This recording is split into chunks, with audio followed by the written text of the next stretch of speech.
বন্ধুরা, শীতের দিনের আরেকটি পিঠার রেসিপি নিয়ে আপনাদের মাঝে আবারও চলে আসলাম।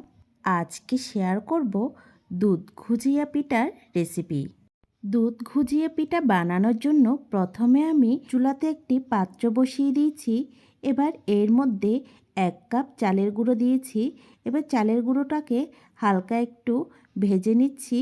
চালের গুঁড়োটাকে হালকা একটু ভেজে নিয়ে একটা পাত্রে ঢেলে রেখেছি। এরপর এখানে আমি 1 কাপ জল দিয়ে দিয়েছি। এরপর সামান্য একটু নুন দিয়ে দিচ্ছি। জলটাকে খুব ভালো করে ফুটিয়ে নিয়ে এর মধ্যে চালের গুঁড়োটাকে দিয়ে দিচ্ছি। চালের গুঁড়োটাকে দেওয়ার পর জলের সাথে খুব ভালো করে মিশিয়ে 5 মিনিট ঢাকা দিয়ে রেখে দিব। 5 মিনিট পর ঢাকাটা তুলে নিয়ে এটাকে খুব ভালো করে মেখে নিব। একটা রুটির ডোর মতো তৈরি করে নিব। আমি এটাকে ভালো করে মেখে নিয়েছি। দেখুন, নরম একটা ডো তৈরি করে নিয়েছি। এবার এখান থেকে সামান্য একটু গোলা নিয়ে বাকি অংশটা একটা ভিজে তাওয়াল দিয়ে ঢেকে রেখেছি। দেখুন, আমি ঘুজিয়ে পিঠে তৈরি করে নিচ্ছি কিভাবে।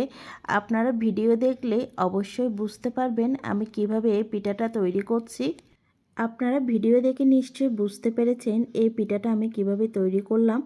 এভাবে করে আমি সবগুলো পিঠে তৈরি করে নিচ্ছি। এই পিঠাটা তৈরি করতে বেশি সময় লাগে না, খুব অল্প সময়ে এই পিঠাটা তৈরি করে নেওয়া যায়। পিঠাটা তৈরি করে নেওয়ার পর এখানে আমি একটা পাত্রে 2 কাপ দুধ নিয়েছি। এখন এটাকে খুব ঘন করে জাল করে নিব। এর মধ্যে 2টো এলাচ দিয়ে দিচ্ছি। এলাচটা দিলে খুব সুন্দর একটা সুগন্ধি বের হয়।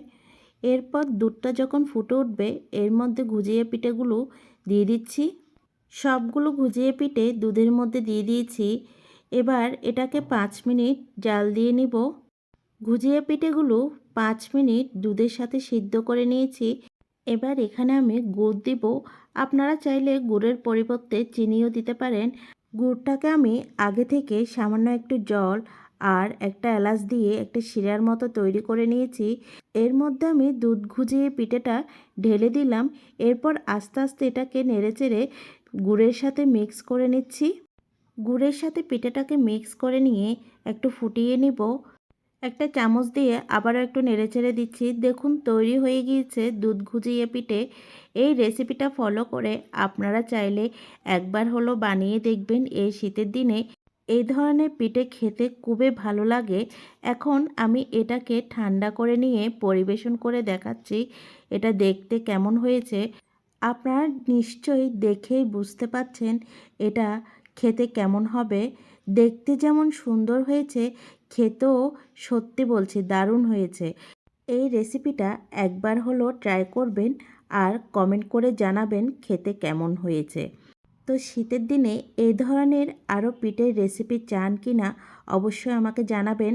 আর আজকের রেসিপিটি যদি আপনাদের ভালো লেগে থাকে অবশ্যই শেয়ার করে দিবেন যাতে অন্য বন্ধুরাও এই রেসিপিটি দেখে বানাতে পারে। তো আজকের মতো বিদায় নিচ্ছি। নতুন অন্য কোনো রেসিপি নিয়ে আবারও আপনাদের মাঝে আসবো।